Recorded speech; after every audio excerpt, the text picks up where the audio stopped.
I'm ready. I'm watching the clock. I'm ready. Does it have to be officially 6 o'clock? Well, you know, it's perfect timing because here comes Mr. Hobel. Excellent. We can start now. We're waiting for you, Mr. Hobel. No, you didn't get up early. I'm gonna start now. So, okay, 6 o'clock exactly. I'm calling to order the meeting today, August 25. Here at EVIT, and I have asked Dr. Doolin to lead us in the pledge, please. I pledge allegiance to the flag of the United States of America and to the republic for which it stands, one nation, under God, indivisible, with liberty and justice for all. Thank you. Okay. We will go to item number 3, minutes. Is there a motion? And please be sure and turn your mic on. I move to approve the governing board meeting minutes from July 14th, 2025. Second. Very good call. Okay, any comments? Anything? Okay, please call vote by acclamation. All those in favor, please say aye. Aye. Anyone opposed? Motion carries. Thank you. Okay, our call to the public. So we have a fairly full house tonight. I have a list of names, and I'm just going to go in the order that they were given to me.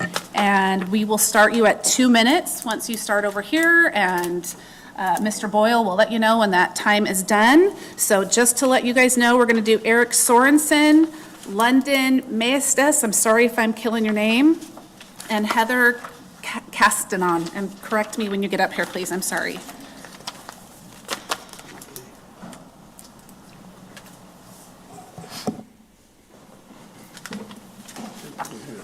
So good evening, EVIT Governing Board. My name is Eric Sorensen, and I am honored to serve as the Director of Career and Technical Education in Tempe Union High School District. As you know, CTE changes lives and changes the students that we serve. In Tempe Union, we proudly offer 18 CTE programs from automation and robotics to early childhood education. This includes 8 unduplicated programs not offered at the EVIT Central Campus. These programs give our students unique access to career pathways, industry certifications, right in their own schools. Here are some of the examples of these student successes. Last year, Tempe Union was able to sign an MOU with Honeywell to create and collaborate with our satellite programs. Together, we've created projects that expose students to engineering, advanced manufacturing, and software and app design, all high-wage, high-demand fields. So far, more than 20 of our students have interned with Honeywell, and 5 of those students from the class of 2025 are now working full-time at Honeywell. That's just one example of our industry partnerships opening up real-world opportunities for our students. Another area we're proud of is our students in CTSO, or Career and Technical Student Organizations. Last year, Tempe Union students shined at the national and international competitions. A Marcos Deniza student placed 7th internationally in the Community Giving Project at DECA. 2 Corona students placed 10th internationally in the Behavioral Health and Pathophysiological at HOSA. And 2 Desert students placed 7th in Network Design and International Business at FBLA. These successes prove that CTE at the satellite level provides students with high-quality, high-impact experiences that they would not have had otherwise. To sustain and grow these opportunities, it's critical that the funding that we have for it keeps pace with the needs of our programs and our students. Thank you for your time. Thank you very much. London. My name is London Mestis, and I've taught business operations at Desert Vista High School for the past 8 years. I want to tell you about Carly. Carly walked into my classroom as a shy freshman with a spark of curiosity and a love for planning and coordination. Over the 4 years, she took all of our business operations courses we offered, including a senior year internship with a local party planner.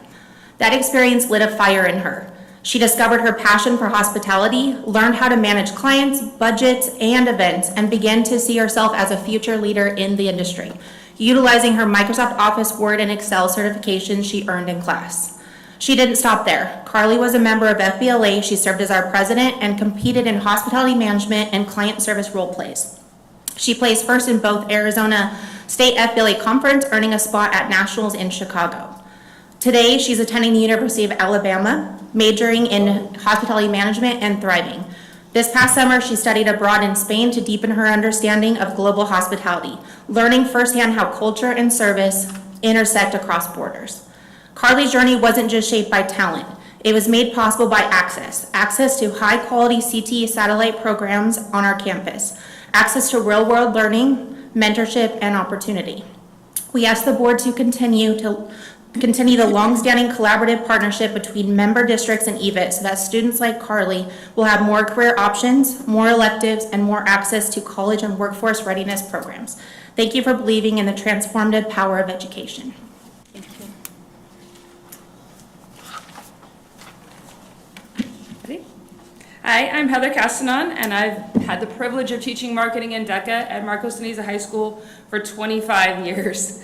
In that time, I've worked with over 3,000 students, and I've seen the life-changing impact that our CTE satellite programs and EVIT have on them. These programs give students the opportunity to find their passion, build marketable skills, and grow into productive, confident young adults. That kind of growth happens when students can tailor their high school experience to meet their individual needs. Let me tell you about Michaela. She came to me as a quiet, unsure freshman from a low-income family. She helps care for her siblings, which made attending off-campus programs difficult, if not impossible. But in my class, she found her spark in marketing in DECA. She worried about how to pay for her fees and how to have the right clothes for DECA activities. But because of our CTE support, I was able to tell her that if you're willing to put in the work, we'll make it happen. Fast forward 2 years, that same timid student placed second at the state DECA competition and qualified for internationals. She flew on a plane for the first time. She met students from all over the world, and she came home with a new level of confidence and drive. This year, she's back for her 4th year, focused and motivated, and looking at a future she never imagined possible. That's what CTE and EVIT made possible. Opportunities, not just for some, but for all. Tonight, I ask you to continue the long-standing partnership between our member districts and EVIT to ensure that more students like Michaela can discover what's possible. Thank you. Thank you. Okay, our next three will be Deborah Abley and Warren Cole, and then Lindsay Duran.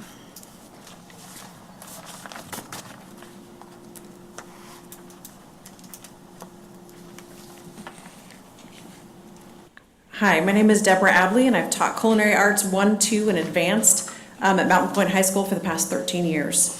I want to tell you about Liz Rodriguez. Liz is a student who not only was a stellar student, but she served her teachers and fellow students in our Pride Cafe, which is a school-based enterprise on campus, and was a member of the officers for FCCLA. She was able to work on numerous catering jobs that her class completed on our campus. She attended our state leadership conference in Phoenix and in Tucson, and was able to take home a silver medal in the star level event entitled Event Planning on her first try. She was a standout student, but came to school because she enjoyed the content and camaraderie of her culinary classes. Liz was able to secure a job at a local restaurant and serve our community there and develop workplace skills that cannot be learned any other way. Her ServSafe Manager certificate was extremely helpful in landing that job in the food industry, and she passed the certification after taking our classes. Liz and many of our students are able to achieve more than they would because they come to our school to be part of our satellite CTE programs. Some students come just to be in our CTE classes and stay for their core classes because they are already on campus. The rate of CTE students that graduate on time at our school has been higher than other groups for many years. Liz was able to accomplish these things due to the access to quality CTE satellite programs on our Mountain Point High School campus, a school she chose to attend because of these CTE programs. We ask the board to continue, again, longstanding collaborative partnership between member districts and EVIT so that students like Liz will have more career opportunities and more access to college and workforce readiness programs. Thank you. Thank you. Good evening, my name is Warren Cole. I'm the film and TV program lead for the Tempe Union High School District for the past 6 years, and a former film and TV teacher at McClintock High School for 12 years. I'd like to tell you about Chloe. Chloe struggled during her freshman year at McClintock while facing some difficult personal challenges. As a sophomore, she enrolled in the film and TV where she discovered a passion for storytelling. Over her junior and senior years, she interned for me, producing numerous district videos and earning 2 Rocky Mountain Emmy Student Production Awards. Inspired by her success in film and TV, she went on to become active in student council and excelled as a 3-sport athlete. Because her schedule was full with Stuco and sports, attending classes at EVIT wasn't a possibility. Today, she is thriving in her junior year at ASU's Cronkite School of Journalism. Without McClintock's on-campus film and TV program, her story may not have ended as positively. Chloe's achievements were made possible by access to quality CTE satellite programs at McClintock. I urge the board to maintain the strong partnership between member districts and EVIT to give students like Chloe more career pathways, electives, and preparation for college. Thank you. Thank you.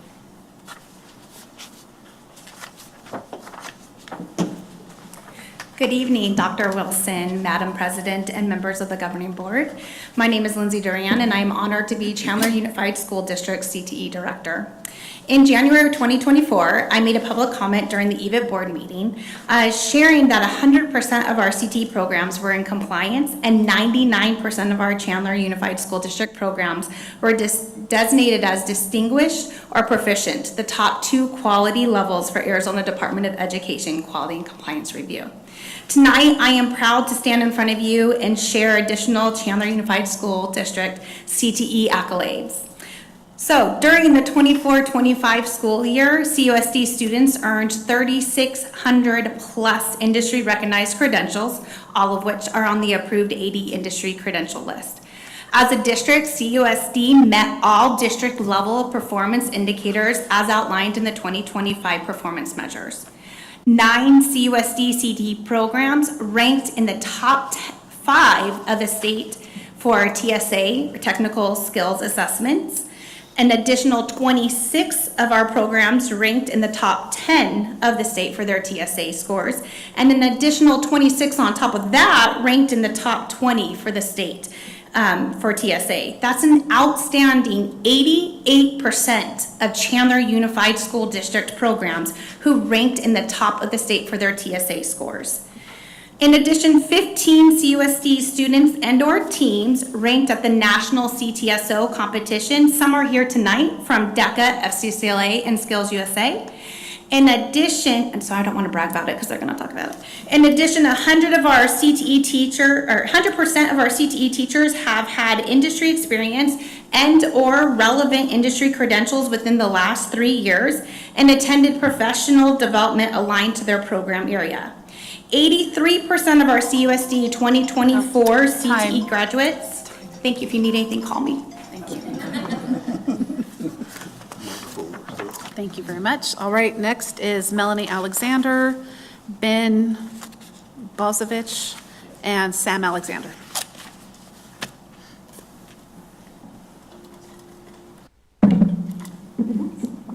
Good evening. My name is Mrs. Melanie Alexander, and for the last 18 years, I have been the CTE teacher and director of the Early Childhood Education Program at Basha High School. I would like to take 2 minutes to highlight just a few of the outstanding accomplishments of our students. Our students enter the workforce career ready, with having earned multiple industry certifications, such as the Paraprofessional Certificate, Pediatric First Aid CPR, DES Pre-Service Training Certificate, and the Child Development Associate Credential, a nationally recognized industry standard in early childhood, highlighting all of the 2025 Basha Early Childhood Senior Class earning their CDA credential. Additionally, all levels of early childhood education students practice employability skills as they intern with our industry partners, local elementary schools, and a licensed child care center. Our students are also college ready as they excel academically and have historically scored in the top 10% in the state technical skills and the program assessment. Students also have a head start on college as they earn 10 plus college credits through dual enrollment opportunities with our community college partners. This is over half of the requirements of a Foundations of Early Childhood Education College Certificate of Completion. College credits are offered to all levels of early childhood education students. Finally, our students are ready to be leaders in our community. They have numerous opportunities for leadership, growth, and development through our CTSO FCCLA. Over the last 18 years, BASHA students have collectively earned over 100 gold medals, and many have placed first in the state in their CTSO competitions and moved on to nationals. This past July 2025, BASHA had 8 top 5 national winners.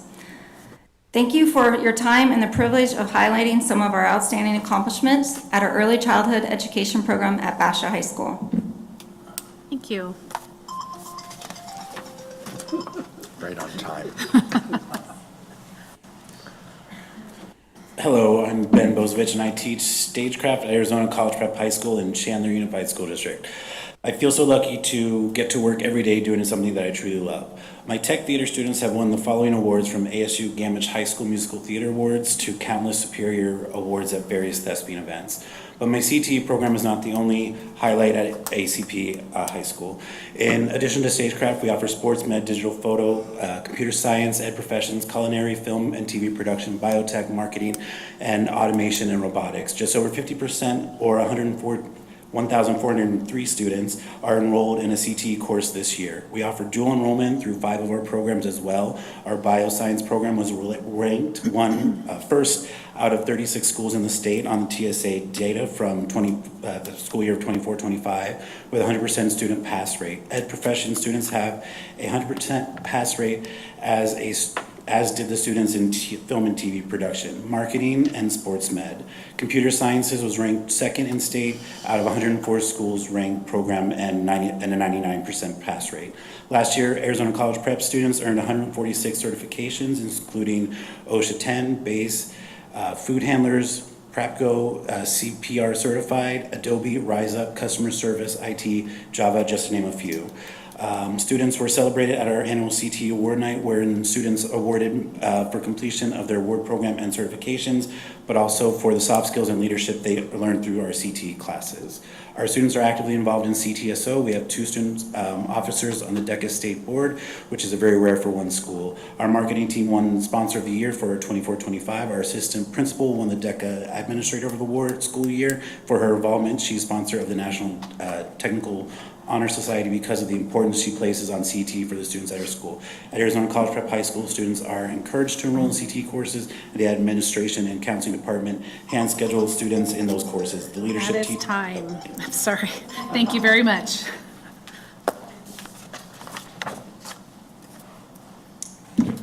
Okay, good evening, everyone. I'm Sam Alexander. I want to take a couple of minutes to talk about something incredibly important for our students' future, the BASHA High School CTE Network Security Satellite Program, more commonly known at our school as the Cybersecurity Program. In today's digital world, cybersecurity isn't just a niche topic, it's a fundamental skill, as we've recently seen in the cybersecurity attack on the Arizona elections page conducted by Iran. And at BASHA, we're not just talking about it, we're giving our students a head start on a real career path. This isn't your typical high school elective. Our program offers an incredible opportunity for students to earn 20 dual enrollment credits towards a cybersecurity associate's degree at Chandler Gilbert Community College. That's a huge advantage, saving them time and money on their college journey. Our pathway doesn't stop there. It leads directly to the University of Arizona, which has partnered with us through its cybersecurity clinic. You should know that out of 25 such clinics nationwide, those are all university level. We're the only high school that's involved in the clinic. This partnership is a testament to the quality and uniqueness of what we're building there. Our students aren't just reading textbooks, they're getting their hands dirty. Besides earning their CompTIA fundamental certification and being prepared to take the A+, the Net Plus, and the Security Plus, they also earn a Google Cybersecurity Certificate. After completing that, they take a vulnerability and risk assessment class after school with the University of Arizona. They earn a digital badge from them. Then when they're finished with that, they actually help real businesses by giving them education on their security so that they can increase their cybersecurity awareness. The practical experience extends to our community as well. Our students run a booth at the Chandler Innovation Fair, teaching the public about the importance of cybersecurity. They're becoming leaders and educators right there in our community. To top it all off, they get a first-hand look at the industry by touring the Phoenix NAP Data Center, where they can see everything that they've learned put into practice on a massive scale. The BASHA High School Network Security... Thank you. I'm sorry, that's time. Thank you. Okay, so Heather Hackett, and then Jaden Ricken. I was way off, okay. Jason Ricken, I even took German in college, that's embarrassing. And Aaron McCrae. And then Frank, just so you know, you're last, so you're not all by yourself. It'll be that order of 4 people. Okay? Hi, I'm Heather Hackett, and I've been teaching in Arizona for 28 years. I've been at Hamilton High School for the last 15 years. I teach photography, and I'm the CT department chair. At Hamilton High School, we're proud to lead the way in career and technical education, offering innovative programs, unmatched opportunities for our students. We are home to Arizona's first high school semiconductor program, supported by top universities and industry partners. Our award-winning marketing and DECA program advanced to the ICDC with 1 student earning finalist honors at the international stage.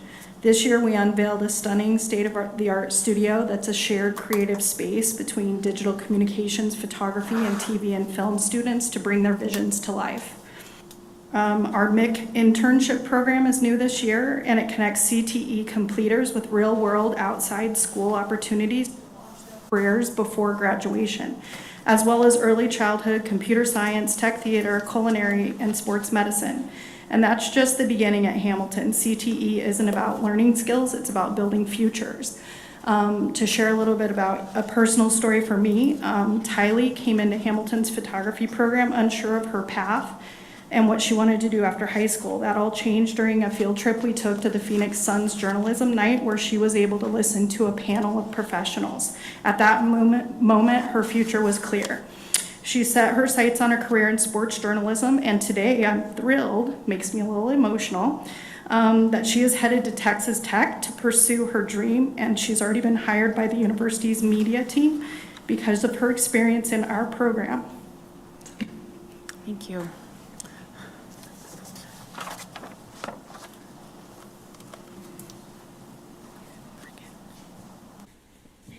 Hello, board. My name is Jaden Ricken, as we just went over. I am a freshly graduated student from Basha High School just a couple months ago. And today I just want to talk to you guys kind of about my journey with CTE. So when I started high school, I thought computer science was for me. I took and passed both of our AP computer science classes that was offered by Basha. I was a member of our computer science club. At the time, we were #1 in the state for app design. But as I got further into computer science, I also started, with the help of my teacher over there, Miss Glenda Skalitsky, getting into media and broadcasting. And eventually, I completed computer science, and I decided it wasn't for me. I'm going to get into broadcasting. That's my thing. It was a slow process. I wasn't a huge fan of it at first. But as I continued, I was just indulgent in everything she had to offer. My main thing that I do is play-by-play commentary for sports, and the opportunities I've gotten through Basha High School for that have been unmatched. I've been able to go behind the scenes of NFL games, WNBA games, and the people I've met have completely convinced me that this is my future.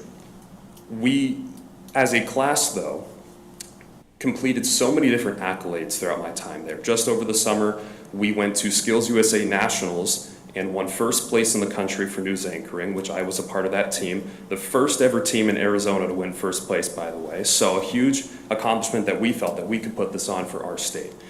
We have countless other awards that we've won, working on different journalism stories and different short films, things like that. And I just think that it's so important that we continue to encourage that. I was a student athlete at Basha as well. I swam for 4 years. So trying to balance a sport on top of all my extracurriculars was obviously a difficult thing to do. But being at Basha, I was able to manage that without saying coming to EVIT.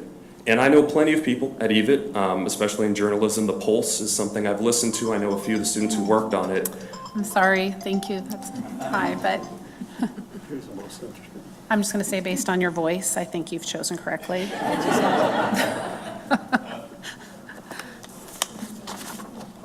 Good evening, Madam President and members of the Governing Board. I'm Erin McCrae, the CTE Director for Queen Creek Unified School District. In our 3 comprehensive high schools, we serve over 2,600 students in the 19 programs across our district. I would like to share some successes from last year.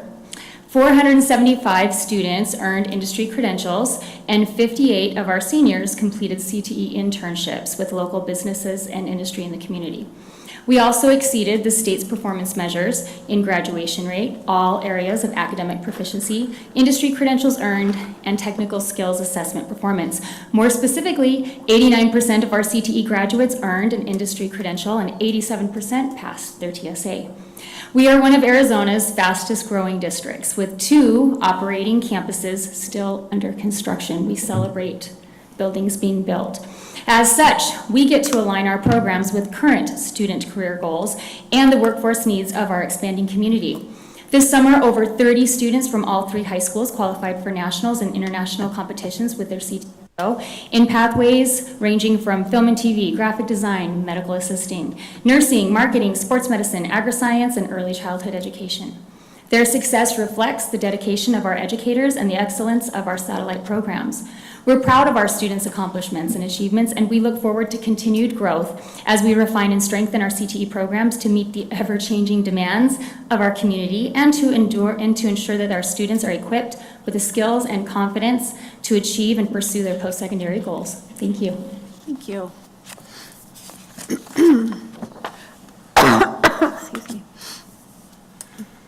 Good evening. My name is Frank Norris. I'm a marketing finance teacher at Eastmark High School. And look, I'm not going to talk numbers. You've heard them all. These guys are great, okay? Numbers increasing like this, more students joining our programs, as well as leaving our programs with industry credentials. Eastmark High School, one of them nonetheless. I have tons of good news stories for my campus as well. But we are all most of us are A-rated campuses, okay? And with this A rating, it's not just English, math, history, and science that takes that A rating to heart, okay? It's these industry professionals, these CTE teachers that we have that are passionate about what they do. They build their programs not just at the campus, they include industry partners that help us keep current with our programs and keep us winning these competitions. You know, there's a quote, it's been said that one of the largest rooms in the world is the room to grow. Please allow us to continue to grow. Don't stunt the growth. Thank you. Thank you. Okay, that is all. Turn my mic on. That is all that I have. Madam President, can I make one comment? Absolutely. So I would encourage, I thought that was fantastic. It really, really was. And I think at the end of the day, I would love to have an opportunity to put that as a regular item on our agenda, because I think when we hear that kind of success, that speaks well of all of us. And so I compliment you all for talking and sharing your success stories. Thank you very much. I appreciate that becomes a regular part of our board agenda during the course of the year.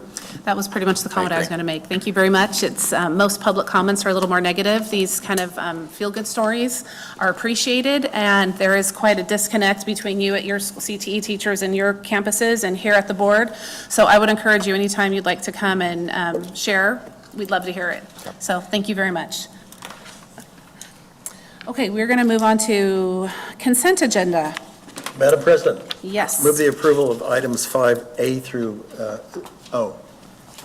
A through N. Yeah, let's keep going. It is O. A through O. I second A through O. Okay, any discussion? Dr. Wilson, could I ask just a quick question? Sure. On item I, the food cart price schedule? Is that just our yearly we are agreeing, or has there been a change? Madam, Ms. Prez? Just the annual? No, okay, just wanted to make sure. Okay, any other questions? If not, please call the vote by acclamation. All those in favor, please say aye. Aye. Anyone opposed? Motion carries. If I could ask for a point of privilege, that I've never done this before. I'm having really bad sciatica. I've been squirming like could we take a 5-minute break? Yeah, sure. Can we vote on that and take a 5-minute break? So is there a motion for that, please? Just do it. President's prerogative? Okay, prerogative. okay. 5 minutes. Thank you. 5 minutes, maybe 7. Don't hold me to it. Can you open up so I can just sort of walk back there? Walking's better and I don't want to walk outside. I don't want to come back in dripping sweat. I have sciatica. These are my hips. These are how normal people's hips are. Mine are here and here. So let me Please don't laugh at me. Mine. I was like, okay, okay. Do what you got to do, Amber. All been through I've it. taken 2 big road trips to Idaho and California,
to go? Okay, I would like to thank you for indulging me. I appreciate it. I'm going to make it.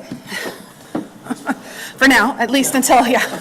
If I'm squirming, just ignore me. Okay, so, yes. Items 6A and B. I second. Got to be fast. Okay, is there any discussion on item 6, A and B personnel? If not, please call the vote by acclamation. All those in favor, please say aye. Aye. Anyone opposed?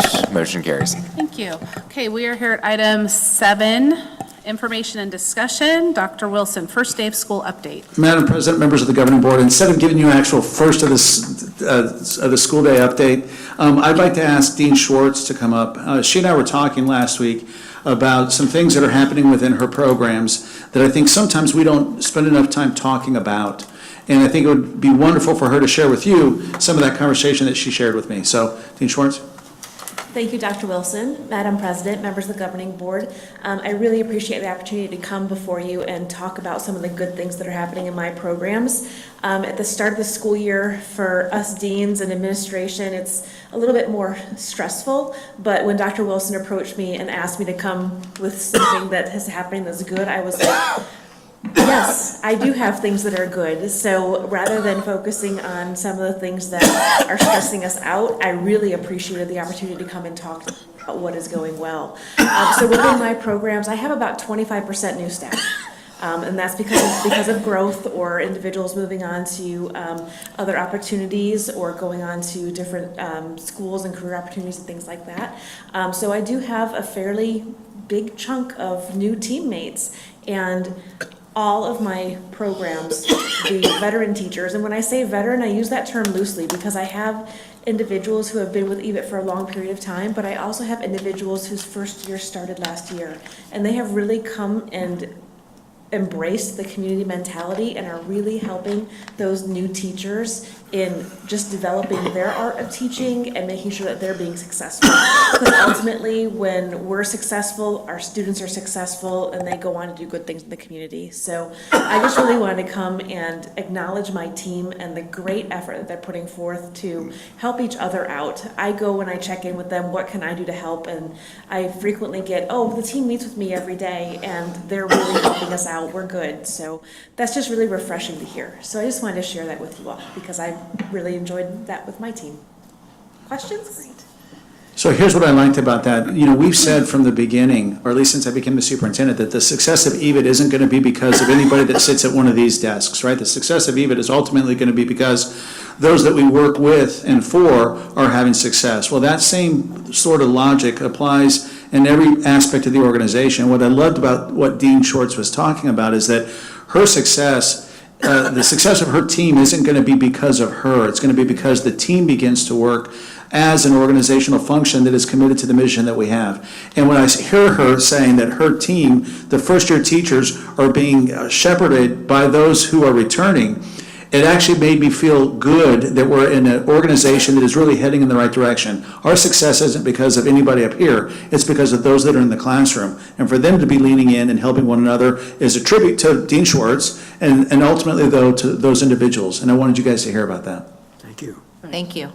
Appreciate it. Good leadership kind of begets good leadership and good outcomes, so thank you.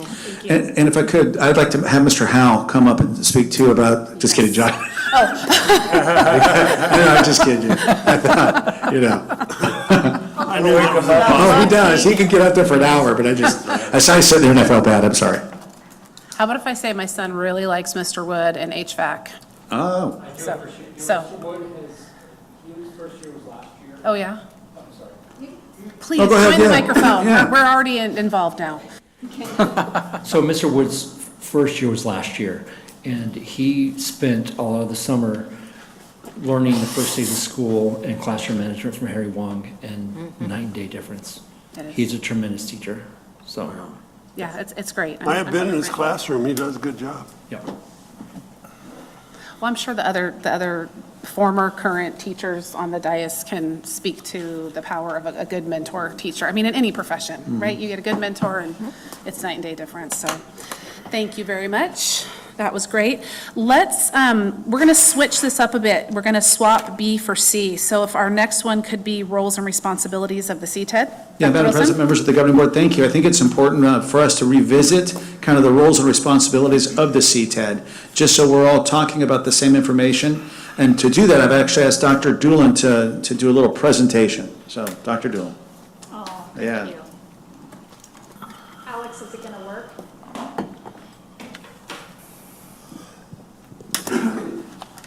Okay. Madam President, members of the board, as always, it's a pleasure to be here with you. I do want to echo Dr. Wilson's, some of Dr. Wilson's words. It really is great to hear what's happening out in those satellite programs and hear all the great things. We often bring you stuff that's happening here, but I find that a lot of times in here, we're always focusing on the things we need to change or improve, and sometimes it's just nice to take a big, deep breath and really hear about the things that are going great. So I'm going to kind of go over the purpose of a career and technical education district, the CTEDs in Arizona. This is a basic presentation, just so we're all clear. So what is a CTED? I get asked this all the time, and it always surprises me that so many people don't understand what a CTED is out there. It is a public school district dedicated solely to career and technical education.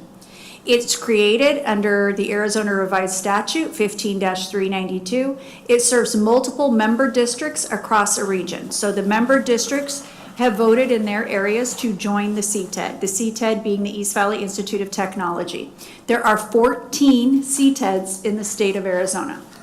It offers specialized programs that districts might not be able to provide alone. Why CTEDs exist? They're economy driven. They're to address the workforce needs in high demand industries. Equity and access, ensure all students have the same opportunities. That would be for those at satellite as well as central. So I think that we have to remember that both pieces of that equation are important and both of them have a place. Efficiency, share costs and resources among multiple school districts. It's one way that we can offer the more expensive, hard-to-staff programs in an area where all the school districts can access instead of just always being at a satellite where maybe some of the school districts that don't have that kind of access or the student population to warrant 18 or 20 different programs could still have access to choice in multiple programs.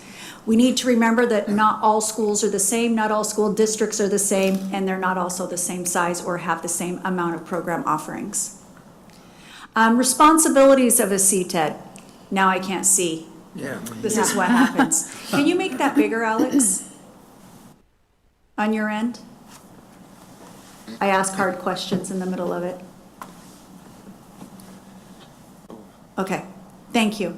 So the program development and oversight, the CTED is responsible for the design and maintaining high-quality career and technical education programs aligned to the Arizona Department of Education ADE standards. And we do that every year through your approval process. You have seen that, you've seen the matrices and the documents. Ensure that all programs meet industry certification requirements and review and approve program proposals from member districts. Compliance and accountability. We adhere to the Arizona Revised Statute, Title 15, regarding CTED operation. We follow ADE CTE program standards and reporting requirements. We monitor instructor qualifications and program quality. We ensure proper student enrollment and attendance tracking for funding purposes. So both of those last bottom ones, those are things that we've had to address this last year. As you know, we've been looking at the quality, and we've also had to look at some funding mechanisms that we didn't know we were responsible for track, and we discovered that we were, and we had to do some changes there. Funding and resource allocation, distribute CTED funds equitably to member districts based on program participation and needs. So it's multiple factored in how we do that. Provide financial support to satellite and central campus programs, maintain transparency and accountability and budget management. Facilities and equipment, maintain and operate central campus facilities for specialized programs, support member districts in upgrading equipment to industry standards, ensure safe, functional, and modern learning environments. Now I'm going to ask you to blow this one up too. You're a good friend of mine, Alex. Thank you. Professional development, offer ongoing training for CT instructors and staff. I want to touch on this one, and I've said it several times, but I think I've been at EVIT now 4 years on this side, not that side, this side. And I think it's important to know in the last 4 years, prior to that, we did not do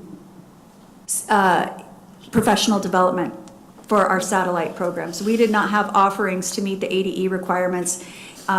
We weren't doing any of that. So we've come a long way, and I believe we have, I wish Firmer was here, about 30 or 90 credits that they can get through the ADE certification towards, and we don't charge them, and they can come and we will work with them to support any training that they need. We are even willing to send one of our instructional specialists out to do some of that professional development. I will tell you, we had professional development here over the summer, and I think almost every district had students or had teachers that attended that professional development for those days that we were here in the summer. It was during OFI days. I know some of you were here, but they were in visiting with us and getting their professional development, some of those new teachers and continuing teachers during that time. We support teacher certification requirements and skill updates in alignment with industry and trends. Industry community partnerships, we collaborate with local employers, trade organizations, and higher education institutions. We've done a lot of this recently, really looking at the trade organizations. One of the reasons we ended up going down the road of apprenticeship was through some of our partnerships with the trade organizations and the apprentices that they needed, and the lack of availability of true apprenticeship programs in the state for high school students. I think we're the only one that is serving high school students in the full apprenticeship model. Also aligning with our higher education institutions. As you know, 3 years ago, we ran legislation to be able to offer associate degrees, and our first associate program is graduating this week, Friday, yeah, graduates Friday. We will have our first associate graduates.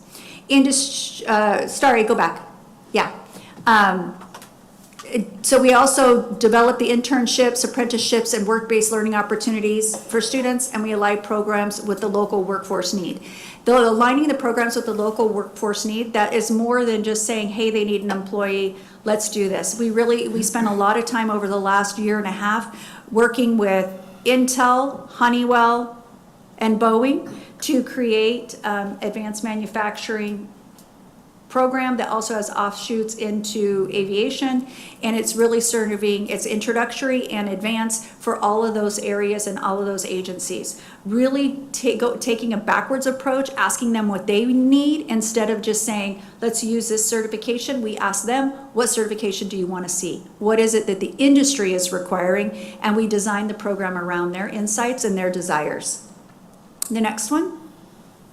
Student outcomes and reporting. We track graduation rates, industry credentials earned, and post-secondary placements. We report results to the CTED Governing Board, ADE, and community stakeholders. You guys have also asked to have reporting on the quality areas, which we have been reporting to you for the last year, which included the persistence, the TSA, the teacher qualifications, all of that. We'll continue to report that to you as well. And we need to use the data to improve programs and resource allocation. I think there's a misconception in that we can't get better. We've heard great things tonight from our sending CTE directors and the staff. 100% great things. We hear great things on the EVIT campus of things that are going on. Is there room for improvement at the central campus?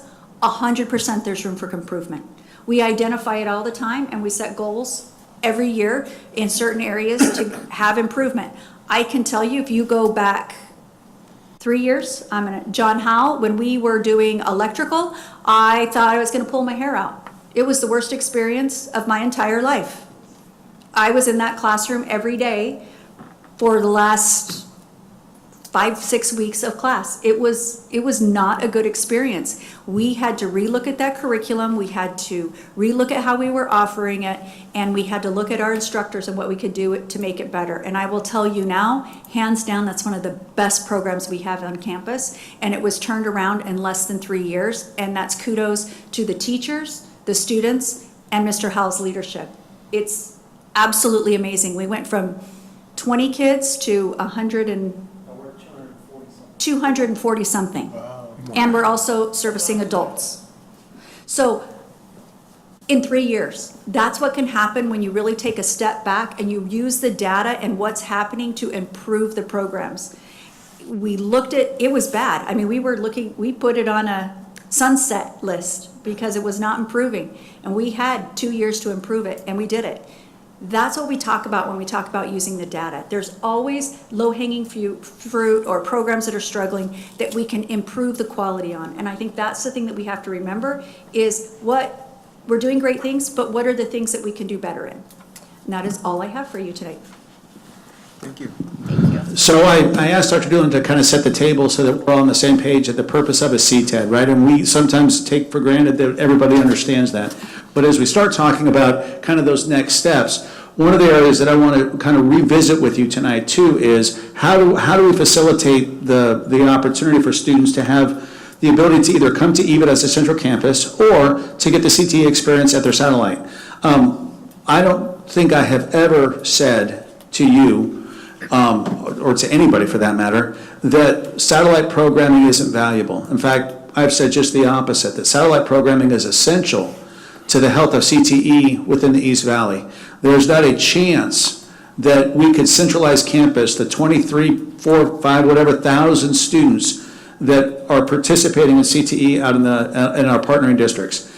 And so as we go down to our discussions about the IGA, I think it's important that we revisit why we're making some of the recommendations that we're making.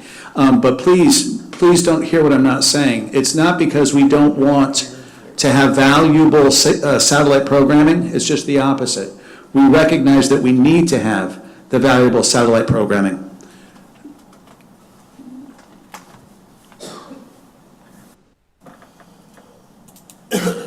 So EVIT, CTED, Central and Satellite, as a reminder, you guys have the statutory authority to be responsible for both the Central and the Satellite programming. And what we hope to accomplish is having success and increased success of both the Central and the Satellite campus programming. As we've heard tonight, quality CTE programming, whether at the Central or the Satellite campuses, can truly change lives. We don't just say that as something that we put on our business cards. We absolutely believe it. It can truly change lives. Students who complete these programs, regardless of location, show higher graduation rates, increased post-secondary completion, and improve employment outcomes. I want to make sure that we recognize those students who complete the programs. There's a bunch of research that will show you that students that complete CTE programs outperform those that don't. It's not about choosing Central or Satellite or vice versa. Both are valuable as long as the quality of the program is maintained. Again, I, as the superintendent of the EVIT CTED, want there to be high-performing, high-quality satellite programs. There has to be. IGAs are a mechanism that allows EVIT governing board to enter a working agreement with member districts to achieve the above. Each member district has unique needs that should be identified and clearly outlined in the intergovernmental agreements. As a reminder, I've reached out to every single partnering district superintendent and asked if they would sit with me individually and talk about their unique issues and needs within their district. Will there be commonality between them? Absolutely there will be. But what I can tell you is those that I've talked with, those that have sat with me and talked, I have found out something uniquely different about each of them that would not necessarily be able to be captured in a one-size-fits-all IGA. Factors affecting the IGA. The first is the statutory purpose, as Dr. Doolin discussed. The purpose of the CTED is to prepare students for high-need occupations. The purpose is not met when students fail to complete programs or earn industry certifications as reflected in low placement rates. ARS 15393A grants you, the governing board, full management and control of EVIT, including the authority over program and teacher quality. ARS 15393L prohibits payment for services in excess of actual costs. And ARS 15393T confirms that all students in approved satellite, central, and leased central campus programs count towards EVIT's ADM. Attorney General opinion, as we've talked about before, supports the conclusion that compliance with ARS 15393 requires a mechanism to ensure that payments do not exceed the cost of services provided. Auditor General Report, March 25th, 2025. There were a number of findings in the Auditor General Report that point towards us having to operationalize the satellite model differently. Not better or worse necessarily, but differently. Finding 4 requires EVIT to provide ongoing evaluation of satellite programs. Recommends that EVIT collect valid and reliable data, including industry certifications, to assess program effectiveness. States it is important to determine whether programs are preparing students for high-need occupations and to use that information to ensure quality. Notes EVIT's inability to demonstrate the effectiveness of its programs to its stakeholders. Recommends consistent data collection and validation protocols to track student outcomes. Finding 7 confirms that EVIT must evaluate satellite programs to ensure compliance and quality. And Appendix A reiterates that satellite programs generate funds for EVIT, the district. USFR Fund 596 definition specifies that fund and money received from the CTED for vocational education programs and governed by ARS 15-393. Specifically, the 596 account is the account that we pass through the CTE dollars. But I want to make sure we're understanding they're CTE dollars, right? Those dollars could not exist without the CTED. And that's the account code that we pass them through to. Historical EVIT IGA since 2016, all parties agree that EVIT will reimburse home district for the direct and indirect cost of instructional services for the EVIT satellite programs operated by the home district under EVIT's sponsorship. Other CTED IGAs, I think this is interesting, and I don't know we've spent enough time talking about this. So EVIT, WestMac, and Pima JTED are the 3 largest CTEDs in the state of Arizona. When you look at Pima JTED down in Pima County, funding is at 66% pass-through, capped at cost of services. Quality, Pima JTED retains full authority over course and teacher quality. Evaluation, sole discretion over program evaluation. WestMac, funding, 42% pass-through, capped at the cost of services. Quality, CTED sets and monitors program and teacher standards. Evaluations, robust, multi-criteria, and oversight. Also, CAVIT, which is the CTED in Pinell County, so it's kind of butts up to us. Funding reimbursed based on a board-approved budget. Quality program must meet CAVIT and ADE standards. Evaluation, non-compliant programs may be defunded at the board's discretion. As a reminder, our current IGA passes through 87%, right? So our current IGA is significantly more than any other CTED in this state. The proposed IGA has the opportunity for districts to get 83%. So even in the proposed IGA, we are still passing through significantly more than what is passed through in other CTEDs. Now, I will tell you that some of the reason why less is passed through in other CTEDs is because the CTED does more. As an example, there are some CTEDs that they'll pay for the CTSOs. We have opted not to do that, although we could if that's what our membership districts would like, because we do believe in local control, local authority. Have the dollars and you use them in a way that you think best serves your students and your student population, not have us be doing that for you. But as you can see, we significantly pass through more. Both Pima JTED and WestMac, the pass-through is capped at the cost of services. So again, one of the findings that we have from the Auditor General, or the state statute, is that we can only fund at the cost of services. Our prior IGAs didn't do that. It was simply a percentage that we passed through. The 2 other large CTEDs have in their IGAs exactly what we're proposing in our current IGA, and at a pass-through rate that's less than what we're proposing, and has the same, if not more rigorous, monitoring through quality than what we're proposing. Quality indicator rubric, consistent with the state statutes and Auditor General. Persistence, quality, industry certifications, qualifications of instructor. Can you make that a little bit bigger, Alex? I'm sorry. I just lost it now. At the very top there. Yeah. So persistence, the percent of students who matriculate from the first course sequence into the final You can't be a completer or earn industry quality industry certifications without persisting. Thanks, Alex.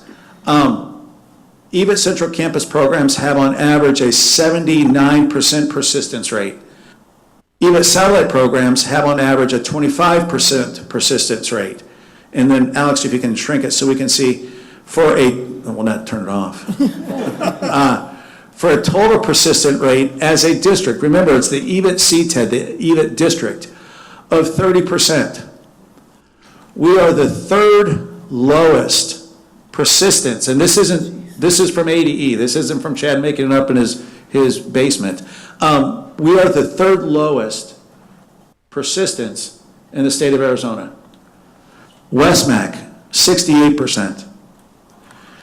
So again, this idea that what we're wanting to do is to create an opportunity for persistence to be one of the indicators that we're recognizing matters, because you can't earn the majority of the quality industry certifications if you're not persisting. You can't become a completer if you're not persisting. Remember the very beginning of this diatribe, we talked about how those students that complete programs outperform students that do not complete programs. The way you complete a program is through persistence. If you remember, probably 18 months ago, we had this conversation in here, and I was really disappointed in myself because I gave in. When we first started talking about persistence, my goal as satellites was that it would be at 70%, which was unheard of, and I recognize that. So we backed it down to 30% because we do recognize that there are some reasons why students can't persist. A student that's at one of our partnering district high schools, that their parents get a new job and relocate, they're not going to persist because they're not there. There are students who, as we heard from the young man tonight, that start a program and they realize that's not the right program for them. That's okay too. There is value in learning what you don't want to do. But when we set it at 30%, we're taking into consideration that 70% of the students may have one of those unique characteristics or considerations. I don't think that's realistic. There is a percentage that would be realistic, so is it unreasonable for us to say that we want to incrementalize so that no longer are we the third from the lowest in the state of Arizona? I don't believe that it is. You said 70 is not capable, Westmac's at 68. 68. So I wanted to share this with you because we've talked multiple different times over different meetings about the state statutes, about the Auditor General report, about the Attorney General report, about the different IGAs that exist within the state of Arizona, about why we pick persistence and why we pick certification. But I don't know that we've ever sat down and pulled it all together and said, what we're wanting to do with our IGA isn't to dismantle satellite programs. In fact, it's just the opposite. What we want is to create a system within the CTED that we can do better than what we've done before, both central and satellite, be in compliance with state statute, respond to the Auditor General, and also be consistent in best practices that we see across the state in relationship to how IGAs are typically managed within CTEDs. Does that make sense? Yeah. Yeah. Yeah. Questions for me? Madam President, couple questions, and thank you, Drs. Wilson and Doolin, for walking through some of these pieces. I was rereading the Auditor General's report. It seems like ancient history. It was last year that report came out, so thank you for the reminder. One of the, I think, pieces that is of interest to me in particular is the program outcome data and the use of program outcome data. And the Auditor General's report was quite clear that a data-driven approach to governing, leading, and managing the CTED is required, not just best practice. And that led to us as a governing board adopting the variety of frameworks related to program quality, and then based on feedback over the past couple months from partner districts, making adjustments to those. So I'm interested in in the current proposals sort of on the table, or in an idealized proposal on the table relating to program quality and data used to inform program quality as required from the Auditor General, what are some of, both from a carrot perspective and a stick perspective, that we have for ourselves at EVIT Central Campus and satellite campuses to make sure that we're responding to that finding in particular in an upcoming IGA? That, like, don't even try and diagram that sentence. It's more of a stream of consciousness, but basically, how are we ensuring that data is improving outcomes across the CTED, central and satellite? So I think there's a couple ways, and then I'll let Dr. Doodle respond as well. I think when you look at the current version of the IGA that we proposed, which, please understand, the versions that have been provided back to us don't include this, and so this is just our draft version, right? Carries with it the opportunity for districts, as their guaranteed pass-through reduces, for them to actually get dollars increased back to them in the pass-through by hitting some of those benchmarks. And the benchmarks, from our perspective, are relatively manageable benchmarks, because we've looked at the data not only at the central and the satellite, not only for the central, but also for the satellite. And it's interesting that you asked that question as well, because I think one of the questions is that I've been asked as well, how can you incentivize if you're only going to be, if you're, by statute, if you're only allowed to pass through the cost of the program, how can you incentivize things like increasing persistence? And it's our belief that if you're going to increase persistence, as an example, your program is going to cost more, because you're going to have to do more work, whether it's in the curriculum, whether it's in the instruction, whether it's in the counseling, it's going to cost more work. And so we want to incentivize and pay for that. What else do you want to add? Specifically, I believe that you are all aware, because you approved it, Scottsdale and Mesa have signed an IGA.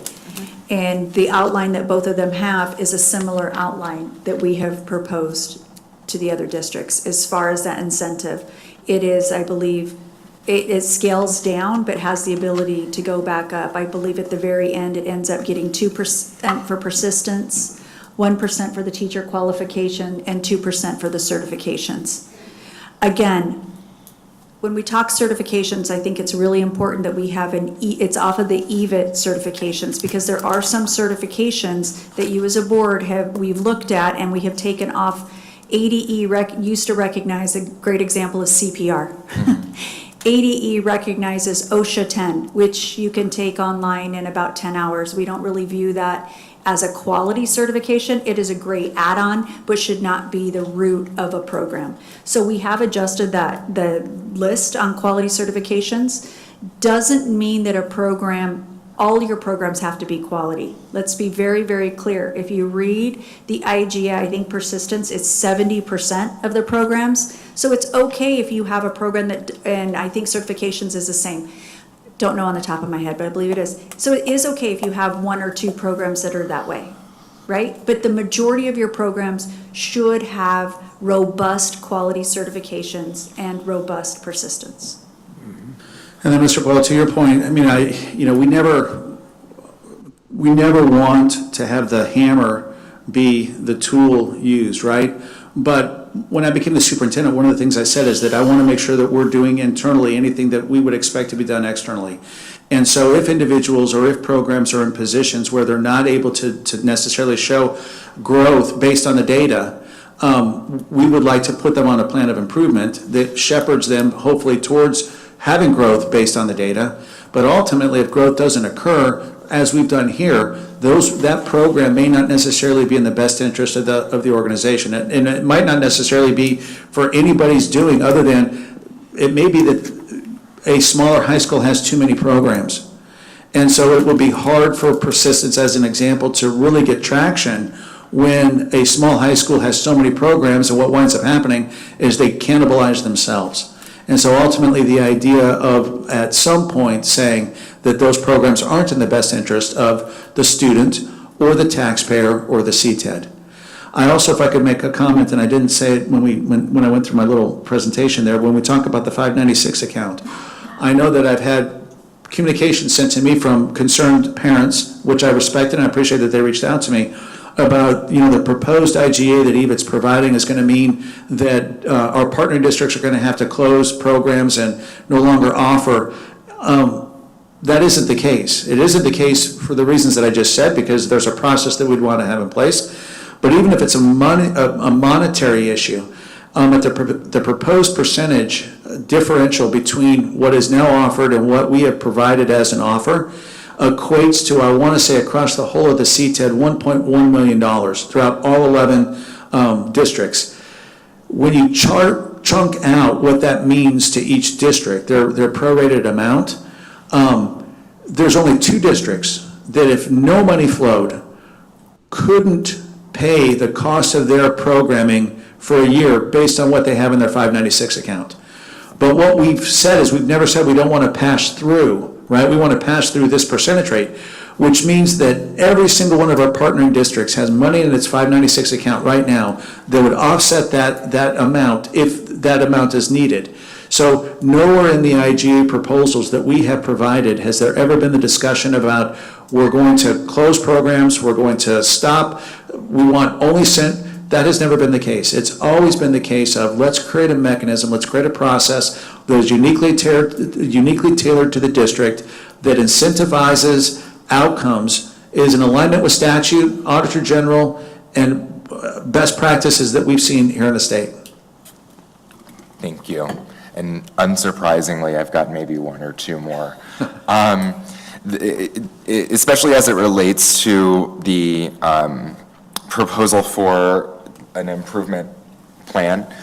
My recollection from reviewing the draft IGA is that there's not a prescription in the draft IGA of what the improvement plan would entail, and that there's not a, forgive the metaphor, but that there's not an automatic kill switch just because a program is on an improvement plan. Is my recollection correct? Yeah. No, there is no kill switch, and it's not automatic. The improvement plan is that the CTE director of that district that would have a program that needs to go on an improvement plan would meet with me, and we would do the improvement plan together. And the reason for that is because the CTED directors acknowledged, honestly, that every program might have a different reason for why their performance is low. I don't want to talk about other satellite districts, so I'll talk about our own. Like when I was just talking to you about electrical, it wasn't just one area that needed to be improved, it was a couple. But once we fixed those areas, it was able to soar. I can tell you that they've seen the same thing in the satellite. There might be a program that ends up on an improvement plan because the teacher got diagnosed with cancer that year and had to go out on chemotherapy, and they didn't have someone to replace it, and they lost a lot of students and they struggled.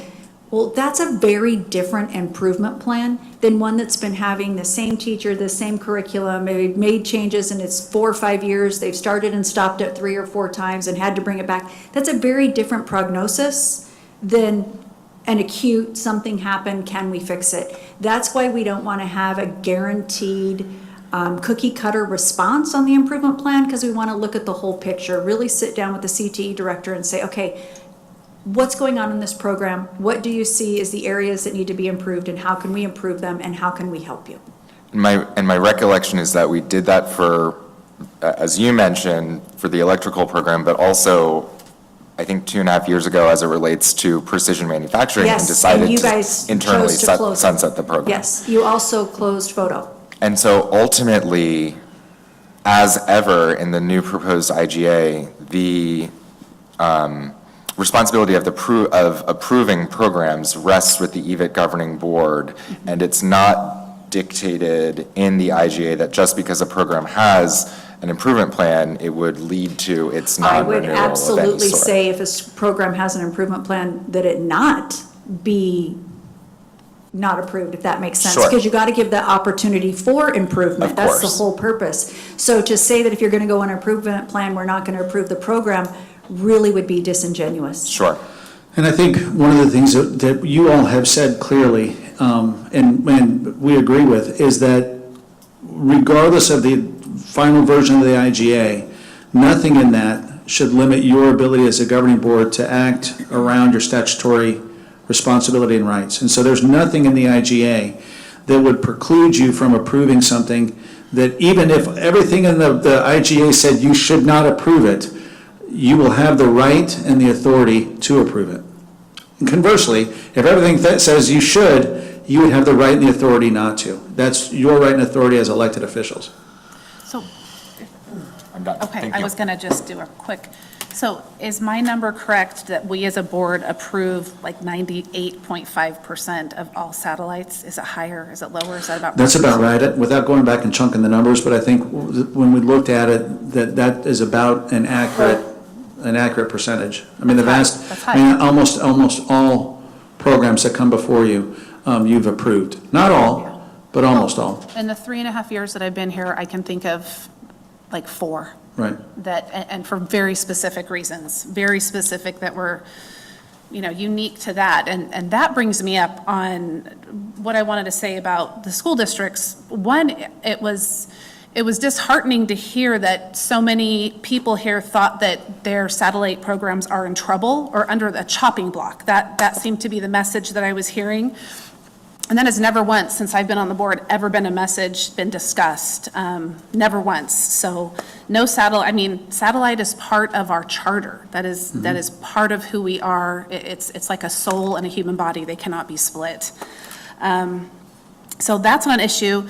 And then you said you have sent out individual IGAs or invitations. Invitations, yes. For these districts I've to asked- meet with you, and other than Mesa and Scottsdale, have they? Has anyone taken you up on your offer? So I have had individuals, yes, but not many other than those two.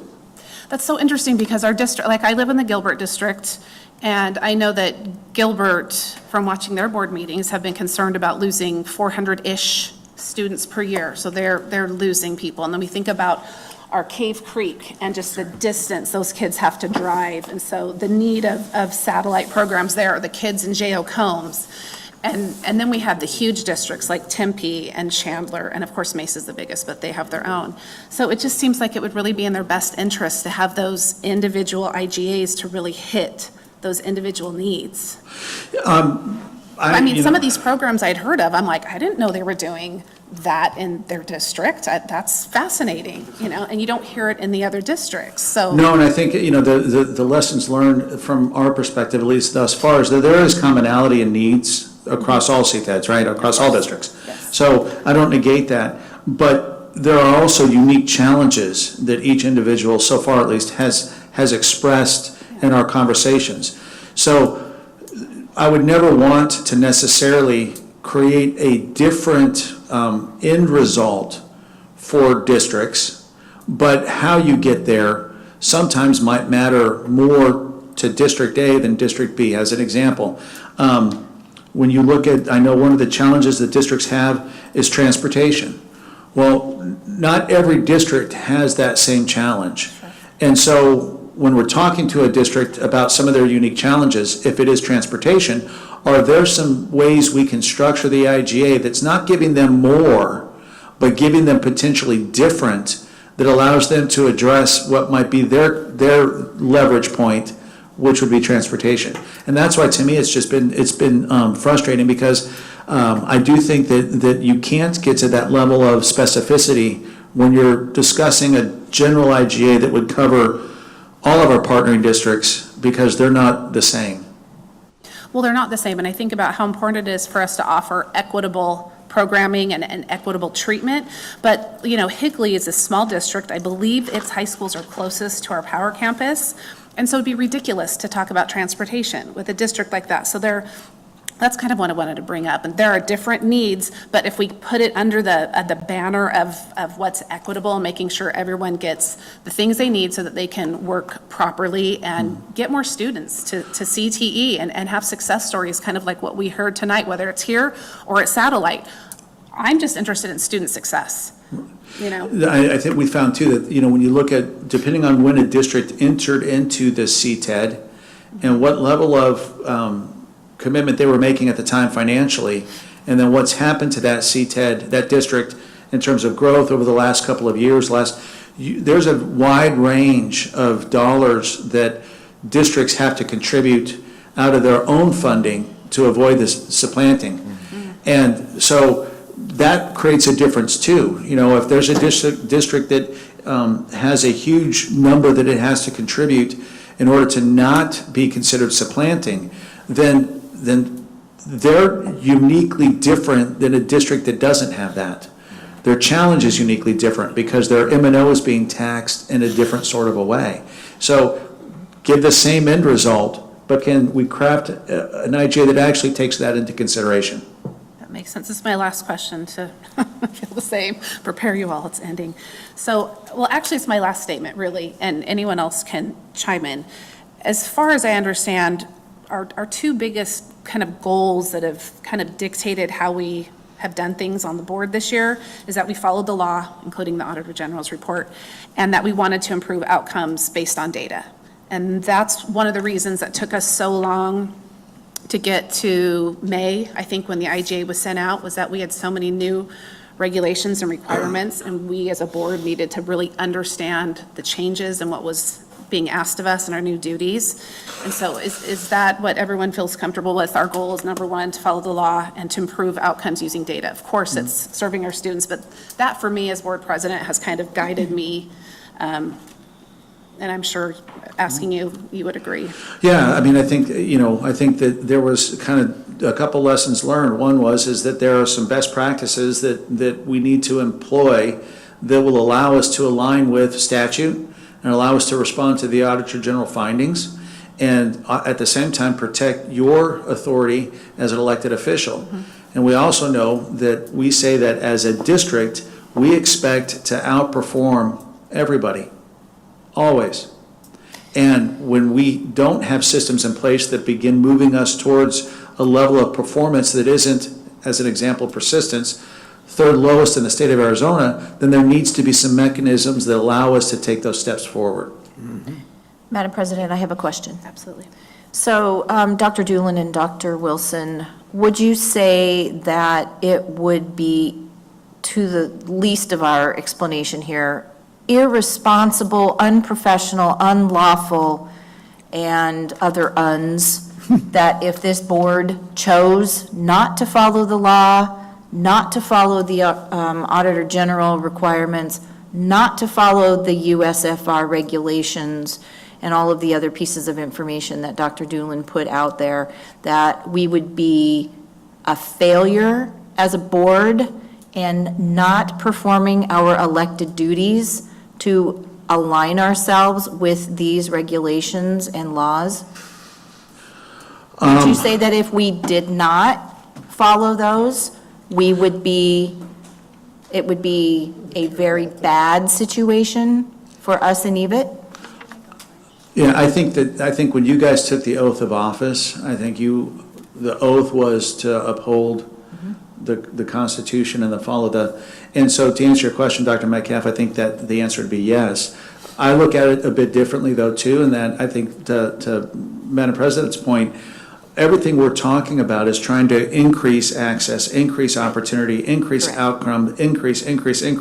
I go back to that, we know if a student completes a program, if they're a completer, statistically, they're going to do better.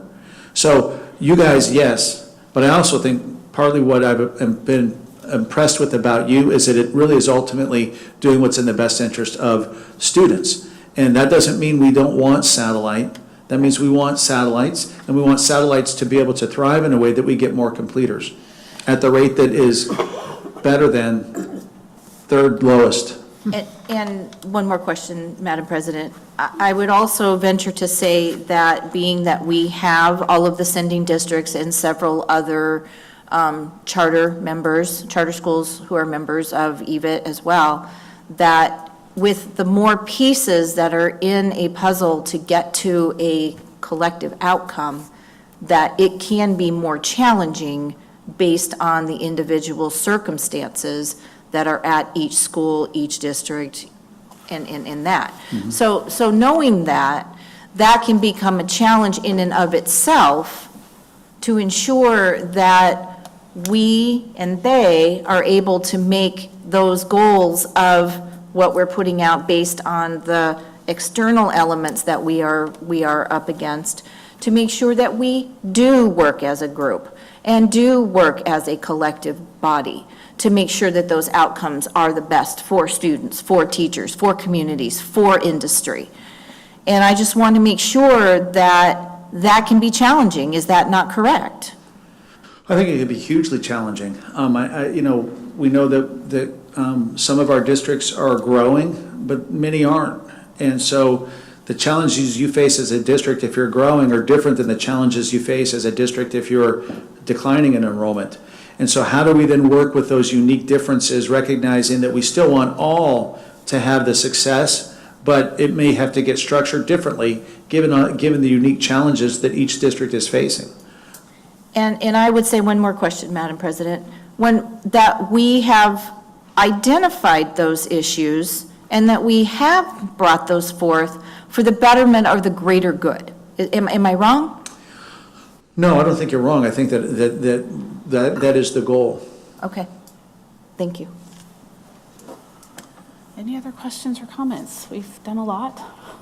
Now's I your time, now's your turn. have a rather silly question, and I've asked it before, but let me ask it again. Looking at the amount of money that is being held by various school districts in their 596 accounts, it's enormous. I mean, it's, God, what is it, 20 million bucks? Collectively, as a CTED, there's 50 million. Yeah. If we reduce the pass-through by 4%, it's going to be forever before those, I mean, the 596 funds have to be used for CTED classes, which we approve. It can't be used for football teams or whatever else districts might like to spend money on. It's going to be forever before those 596 counts are reduced to, I mean, it's like having a checking account that has millions of dollars and that you can't use. Is 4% the right figure? I mean, some of the statements by folks that shared with us, I think that there's an impression that we're trying to starve programs, and the monies that we've been passing through are significantly in excess of what the program costs are. Am I right? No, you're right. I mean, I think I think part of, and again, I think there's nuances to it, right? I mean, I think an argument can be made that the reason 596 accounts are able to grow at the rate that they are is because there's excess dollars that are being passed through above the cost of the program. I don't know that that's completely the whole of the story, though, too, because I do think that we have partnering districts that do look for fiscal responsibility, fiscal conservatism. I think that if they're shepherding that way, they shouldn't be penalized for it. Right. I go back to then what is an app? What does it look like in CTED that's about the size of EVIT? And when you look at, 42 and 66 or whatever that percentage was, clearly the 87 was above both of those, and still the 83 is above both of those. And so I just have a hard time believing that at 83, when the other large CTEDs are significantly below that in the pass-through percentage, that wouldn't be enough to sufficiently fund the operations of those programs. Yeah, Tempe, for example, has $15 million in its 596 account. I mean, that's enormous. I mean, if they got no money from us, they could run the program for several years just on the money in the account. I'm not sure that's responsible I mean, we're responsible for those monies, as I understand the Auditor General's report. I'm not sure that's a responsible way for us to be managing those monies. I mean, and how we fix them so that there's not this vast sums of money that are being held in accounts and not being appropriately used. I mean, every once in a while, we all know, every once in a while the legislature gets crazy and sweeps accounts, and if you've got 15 million bucks that can't be used, it'll be disappeared into the legislature's. Every once in a while that happens. It happened pretty regularly. So, yeah. Okay, appreciate that presentation and the discussion. I think the more we discuss, the more we really fully understand, the better all the way around. Okay, so now, since we flipped, we're going to technically do B, which is review of documents impacting EVIT roles, I think we did Yeah, we're that. just gonna go to I was gonna D now, say, I'm yeah. like, I think we did that. Yeah, I We think we're put gonna it all do together. I regulation. just, sometimes I want to be very, Yeah. like Tammy, Yeah, no, you're gonna say good. it really easy for minutes. Okay, D, new regulation. And that looks like it's gonna be Mr. Colbell. Thank you, Madam President. This is not something that needs board approval, this is just for your information. We have had the practice of not having instructors or or aides in the classroom with their own family members, and it's generally not been a problem because we provide the teachers and the instructors, and that includes general population and special ed, and it's not been a problem with special ed because the member districts would send the paraprofessionals to deal with the special ed students. But as more private schools have joined us, it has kind of become a little bit of an issue, so this is just to make sure that everybody follows the same protocols. Mr. Kilbo, Madam Chair, Mr. Kilbo, this does not foreclose, though, family members from being, I'm thinking of severely disabled kids who are most comfortable with a family member being with them. It's just that that can't be a paraprofessional. Correct. Yeah, okay, I understand. Excellent Thank you. clarification. Okay. So no vote on that. Okay, so we move to item 8, call for executive session. Madam Move President, we call for executive session. move that we go into executive session for the Please. reasons stated in item 8. Please call the vote by acclamation. Is there a second? Yes. Oh, okay. All those in favor, please say aye. Aye. Anyone opposed? Motion carries. And I think we should go to the fishbowl tonight.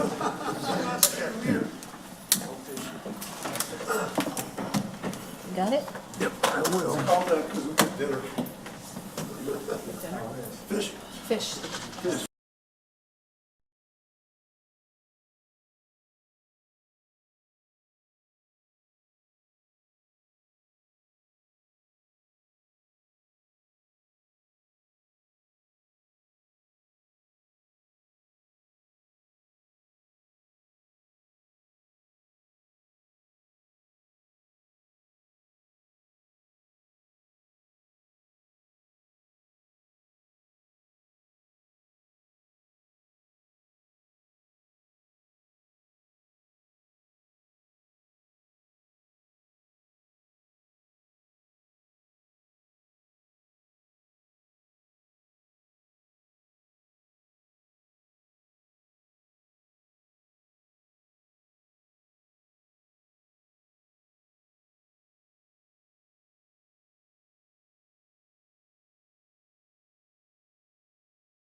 Mic's off? There we go, working. Somebody's is working. What about, oh, yeah. There we go. Excellent.